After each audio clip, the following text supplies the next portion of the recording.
साथियों नमस्कार, मैं राजेश शर्मा और सेव इंडिया न्यूज में आपका स्वागत है। कहते हैं कि दिल्ली दिल वालों की है। दिल्ली का मिजाज अलग तरह का है, अलग तरह के दिल्ली का मिजाज है, अलग तरह के लोग हैं। जब 2014 में लोकसभा का चुनाव होता है तो दिल्ली की तमाम 7 सीटों पर बीजेपी को प्रचंड जीत मिलती है। लेकिन जब 2015 में विधानसभा का चुनाव दिल्ली में होता है तो दिल्ली में बीजेपी बुरी तरह हार जाती है। हालांकि उस समय भी देश के प्रधानमंत्री मोदी जी ने भी प्रचार किया था।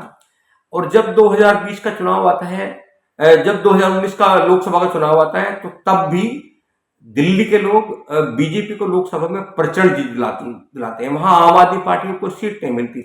लेकिन जब 2020 में विधानसभा का चुनाव होता है तो तब फिर बीजेपी को दिल्ली प्रदेश में जीत मुहस्सर नहीं होती। तो आज हम बात करेंगे दिल्ली की, और दिल्ली में 2 विधानसभा पर हम जरूर चर्चा करेंगे, शालीमार बाग और नई दिल्ली। ये दोनों विधानसभा सीट बहुत वीआईपी हैं। और अभी तक दिल्ली के इतिहास में अगर हम मुख्यमंत्रियों की बात करें तो जितने भी मुख्यमंत्री बने सबसे ज्यादा मुख्यमंत्री इन 2 सीटों से दिए। जब हम अगर हम 1952 से बात करें, क्योंकि चौधरी ब्रह्मप्रकाश 1952 में पहली बार दिल्ली के मुख्यमंत्री बने थे, तो उस समय एक नागलोई सीट जो आज भी है, नागलोई सीट से वो विधायक बने। उसके बाद फिर गुरमुख निहाल भी दिल्ली के दूसरे मुख्यमंत्री बने। उसके बाद फिर लगातार दिल्ली में राष्ट्रपति शासन रहा।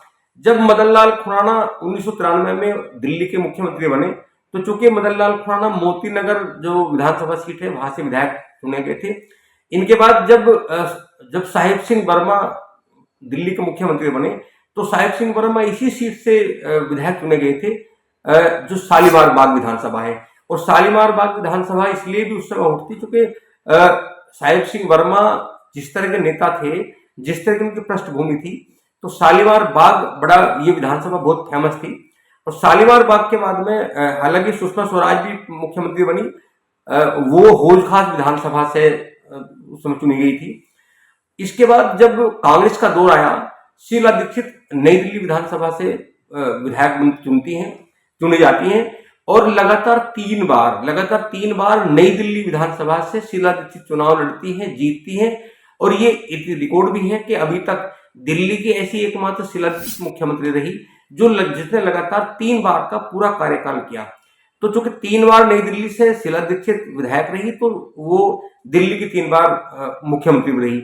इसके बाद फिर शीला दीक्षित को हराने के लिए अरविंद केजरीवाल आते हैं, और अरविंद केजरीवाल भी चूंकि 3 बार दिल्ली के मुख्यमंत्री रहे तो वो भी लगातार नई दिल्ली विधानसभा से चुनाव जीतते रहे।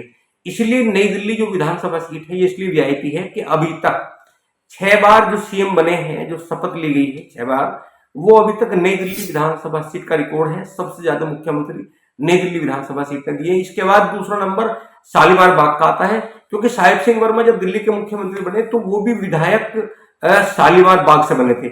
और जो आज शपथ ग्रहण हुआ दिल्ली की विधानसभा से विधायक दलों के जिस नेता का नाम चुना, उनका नाम रेखा गुप्ता है। रेखा गुप्ता चूंकि भाजपा कैडर की महिला है, वो अखिल भारतीय विद्यार्थी परिषद से उन्होंने अपनी राजनीति की शुरुआत की थी। लगातार दिल्ली की 3 बार पार्षद बनी, दिल्ली की बड़ी नेता रही, जो दिल्ली का महिला मोर्चा उसमें लगातार पदाधिकारी रही। और चूंकि रेखा गुप्ता भी इस बार शालीमार बाग विधानसभा से विधायक चुनी गई और इसके बाद विधायक बनी। तो हम लोग चर्चा कर रहे थे कि दिल्ली में 2 सीट बहुत वीआईपी है, एक नई दिल्ली विधानसभा सीट, दूसरी शालीमार बाग विधानसभा सीट। क्योंकि शालीमार बाग विधानसभा सीट से जो विधायक बने हैं, अभी तक 2 विधायकों ने मुख्यमंत्री की शपथ ली है। इसके बाद सबसे जो हॉट सीट है वो नई दिल्ली है। नई दिल्ली सीट ने दिल्ली को 6 बार मुख्यमंत्री की शपथ दिलाई है। तो दिल्ली के हालांकि और बहुत सारी सीटें हैं, लेकिन ये सीट ऐसी है, बहुत फेमस सीट है, जिनकी वजह से दिल्ली को जाना जाता है, क्योंकि सबसे ज्यादा मुख्यमंत्री इन्होंने दिए। तो आप लगातार देखते रहिए 7 न्यूज। आज हम चर्चा कर रहे थे क्योंकि आज दिल्ली सरकार में चूंकि मुख्यमंत्री का शपथ ग्रहण हुआ है, इनके साथ में 6 वो विधायक जिन्हें दिल्ली की कैबिनेट मंत्री के लिए शपथ दिलाई गई। बाकी तमाम जो और मंत्री होंगे उन्हें बाद में शपथ दिलाई जाएगी। बहरहाल आज मुख्यमंत्री का शपथ ग्रहण समारोह हो गया। राजनीति का एक ऐसा अजब गजब खेल है, जहां अभी तक प्रवेश वर्मा को लेकर लगातार चर्चाएं थी उत्तर भारत में। ये माना जाता था कि नई दिल्ली सीट से प्रवेश वर्मा ने अरविंद केजरीवाल को हराया तो वो दिल्ली के मुख्यमंत्री बन सकते हैं, लेकिन बीजेपी ने एक ऐसा आश्चर्यजनक नाम दिया रेखा गुप्ता। हालांकि ये माना जाता है, जब हम पहले की बात करते हैं तो चाहे राजस्थान की बात करें, चाहे मध्य प्रदेश की बात करें, चाहे छत्तीसगढ़ की बात करें और चाहे दिल्ली की बात करें, जब बीजेपी चुनाव जीतती है, बीजेपी के चुनाव जीतने के बाद जब मुख्यमंत्री के रेस पर नंबर आता है तो संख्या बहुत सारे लोगों की होती है, चर्चा बहुत सारे लोगों की होती है, लेकिन बीजेपी ऐसा नाम निकालती है जिसका नाम सुर्खियों में नहीं रहता। हालांकि रेखा गुप्ता को लेकर पिछले 3 दिन से चर्चा थी कि रेखा गुप्ता दिल्ली की मुख्यमंत्री बन सकती है और आज उन्होंने शपथ ली। साथियों, आप लगातार देखते रहिए 7 इंडिया न्यूज। नमस्कार।